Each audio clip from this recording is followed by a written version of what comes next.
Life style శ్రోతలకు నమస్కారం. ఈరోజు మనం తెలుసుకోబోయేది జీవితంలో కష్టాలను ధైర్యంగా ఎలా ఎదుర్కోవాలి అనే విషయం గురించి. ఒకసారి మనం సూటిగా మాట్లాడుకుందాం. ఎప్పుడైనా మీకు అనిపించిందా? ఏం చేయాలో అర్థం కావట్లేదు, జీవితం అంతా చాలా క్లిష్టంగా అనిపిస్తుంది అని? అయితే ఈ వీడియో మీకోసమే. మనిషి జీవితంలో ప్రతి ఒక్కరికి కష్టాలు తప్పవు. ప్రతిరోజు నీవు ఎదుర్కొనే సమస్యలు, కష్టాలు నీ సహనాన్ని పరీక్షిస్తాయి. ప్రతి మనిషి జీవితంలో కొన్ని క్షణాలు చాలా కఠినంగా మారతాయి. నమ్మకం పోయేలా, అంధకారం అనిపించేలా ఉంటాయి. కానీ అదే క్షణాల్లో ఎదుగుదలకి మార్గాలు కూడా దాగుంటాయి. మన నిజమైన బలానికి పరీక్ష కూడా. మనలో ప్రతి ఒక్కరికి జీవితంలో కష్టాలు వస్తాయి. కానీ వాటిని ఎలా చూసుకుంటామన్నదే, ఎలా ఎదుర్కొంటామన్నదే, ఎలా పరిష్కరించుకుంటామన్నదే మనం ముందుకెళ్ళే మార్గాన్ని నిర్ణయిస్తుంది. కష్టాలు అనివార్యమైనవి. కష్టాలు అనేవి మనం తప్పించుకోలేము. అవి జీవితంలో భాగం. ఎవరూ చెప్పలేరు నా జీవితంలో కష్టాలు రాలేదు, నా జీవితం అంతా సంతోషంగా సాగిపోయిందని. మనకి ఊహ తెలియక ముందు నుంచే కష్టాలు ఉంటాయి, కానీ వాటిని మనం గుర్తించలేం. మనం చిన్న వయసులో చదువు, పరీక్ష కోసం కష్టపడతాం. పెద్దయ్యాక ఉద్యోగం, కుటుంబ బాధ్యతలు, మానవ సంబంధాల్లో కష్టాలు ఎదుర్కొంటాం. అసలు కష్టాలు లేని మనిషి ఈ భూమి మీద ఒక్కరైనా ఉన్నారా? కానీ ఈ కష్టాలన్నీ మనను బలమైన వాళ్ళగా తయారు చేస్తాయి. కష్టాలను ఎదుర్కొని ప్రపంచంలో గొప్పవాళ్ళైన కొంతమంది విజేతల గురించి తెలుసుకుందాం. ఉదాహరణకు గొప్ప సామాజికవేత్త అయిన హెలెన్ కెల్లర్ తన 9 నెలల వయసులో చూపు, వినికిడి కోల్పోయింది. తర్వాత 2 సంవత్సరాల వయసులో అంధురాలు, మూగదానిగా మారిపోయింది. అయినా ఎంతో చదువుకొని 23 పుస్తకాలు వ్రాసి, ఎన్నో ప్రసంగాలు చేసి, ఎన్నో ఆర్టికల్స్ రాసి అసాధ్యమైన పరిస్థితుల నుండి విజేతగా నిలిచారు. ఇంకా అబ్దుల్ కలాం గారు మధ్యతరగతి కుటుంబంలో పుట్టిన, చదువుపై ఇంట్రెస్ట్తో పేపర్లు అమ్ముకుంటూ చదువుకుని ఏరోనాటికల్ ఇంజనీరింగ్ చేసి శాస్త్రవేత్తగా భారత్ రాకెట్ రంగాన్ని ఎంతో అభివృద్ధి చేశారు. ఒక శాస్త్రవేత్తగానే కాక రచయితగా, రాష్ట్రపతిగా, మోటివేషన్ గురువుగా ఎన్నో బిరుదులు పొందారు.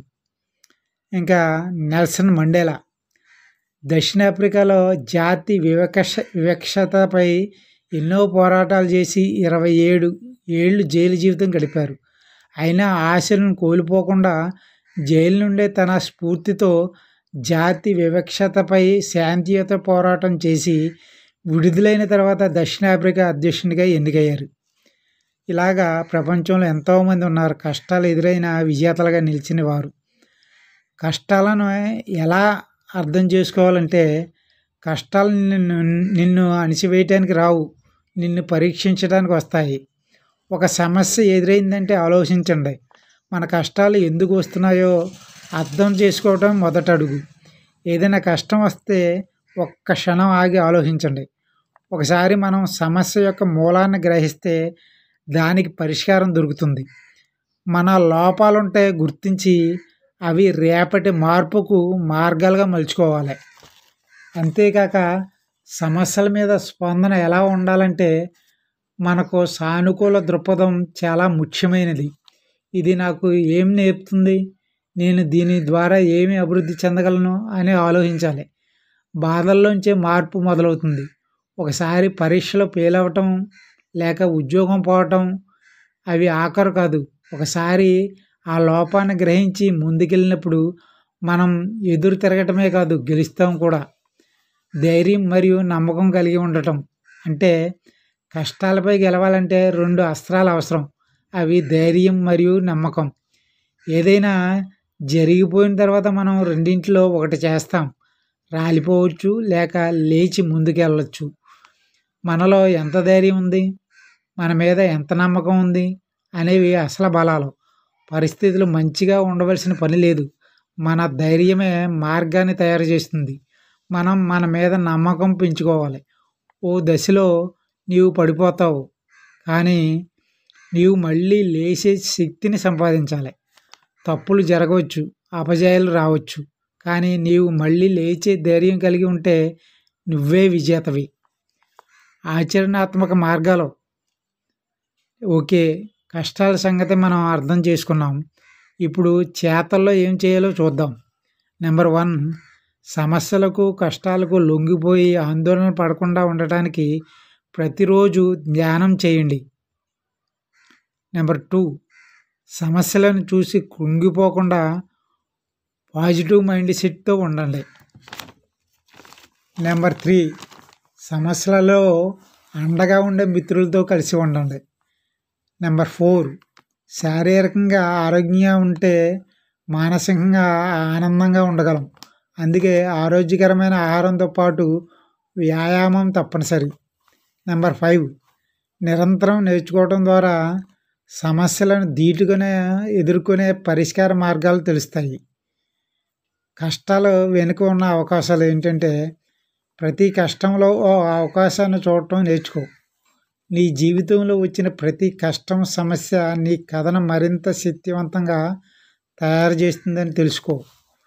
ఈరోజు నీవు బాధపడుతున్న క్షణమే రేపు నీ విజయానికి బలం అవుతుంది. కష్టాలు నిన్ను నిలిపివేయలేవు, అవి నీ పయనాన్ని మరింత బలంగా చేస్తాయి. ఎప్పుడైనా అలసిపోయి నాకు ఈ జీవితం వద్దు అనిపించినా ఆలోచించు. ఈ క్షణం నీ జీవితంలో ఒక పాఠం. ఇది గడిచిపోతుంది. నీ కథ ఇప్పుడే ముగియదు. నీ శక్తి నీకే తెలియదు. మీరు జీవితంలో ఎప్పుడైనా కష్టాల్లో, సమస్యలో ఉంటే ఒక్కసారి ఈ మాటను గుర్తుపెట్టుకో, ఇది కూడా గడిచిపోతుందని. మరి ఇప్పుడు మీకో ప్రశ్న, మీరు కష్టాలను ఎలా చూస్తారు? ఇప్పుడు అవి అడ్డంకులా లేక అవకాశాలా? Good life style, good life skill and good luck. Thanks for watching. ఈ వీడియో మీకు నచ్చిందా? అయితే లైక్ చేయండి, షేర్ చేయండి, కామెంట్ చేయండి. ఇంకా ఇలాంటివి కావాలంటే సబ్స్క్రైబ్ చేయండి.